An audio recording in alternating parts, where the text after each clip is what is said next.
Lollapalooza took over this weekend, and we're learning more about how the festival impacted the city's normal operations yes, now. From street closures to people jumping over fences, the Office of Emergency Management and Communications handled all of this. And here to talk more about how it went is Rich Guidice from OEMC. Rich, thank you for being here. Good afternoon. Happy to be here. Yes. Can you just kind of touch on how different the event was this year compared to a normal year? Yeah, so this is the obviously the first major event that we've had in Chicago in 2 years, so it's pretty significant. Normally the planning for this starts in January with some serious conversations in January. This year it was accelerated just because of when the decision was made to actually have this event.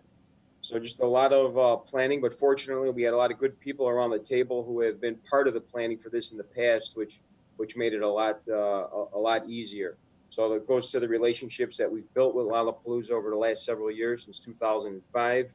And we've really continued to modify this event every year, whether it's higher fencing, updating our camera system. We had well over 700 cameras that were embedded within the footprint and outside the footprint of this event that we're able to help keep an eye on the city. So certainly that helps as well. You know, we talked about how arrests were down, of course, on top of everything else that comes with Lolla. You had the COVID to worry about. So bottom line, how did things go? Yeah, overall, as far as the event is, we would consider it a success on pretty much all levels.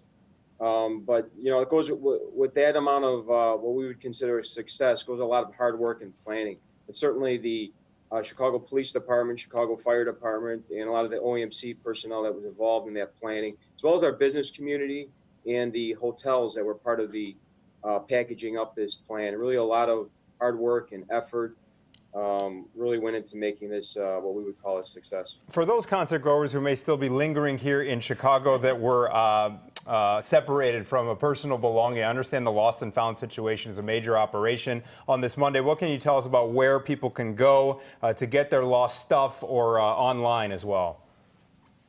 Yeah, they can go to the website, the Lollapalooza website, and there should be pictures posted on that website of where they can look, where they can go to pick that up.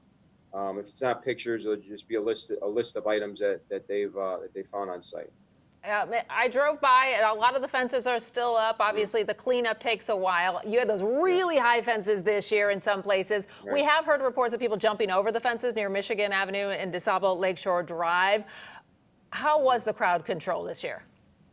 Yeah, that was relatively limited, all things considered, from years in the past. We found that to be a little less than years from previous years.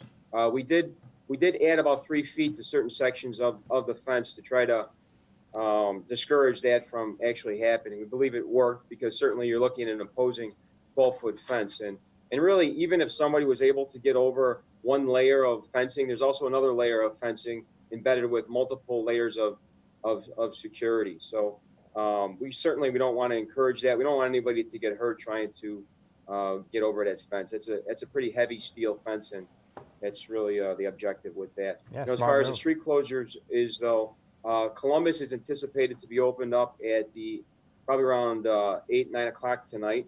Monroe Street's already open, but Columbus is the big one. Once Columbus is open, the city gets back to a little bit of normalcy within that area. Yeah, that affects my drive, so I thank you for that, Rich. They've got it kind of down to a science at this point. Rich, thank you very much for your time, sir. Appreciate it. Thanks for having us. Thank you.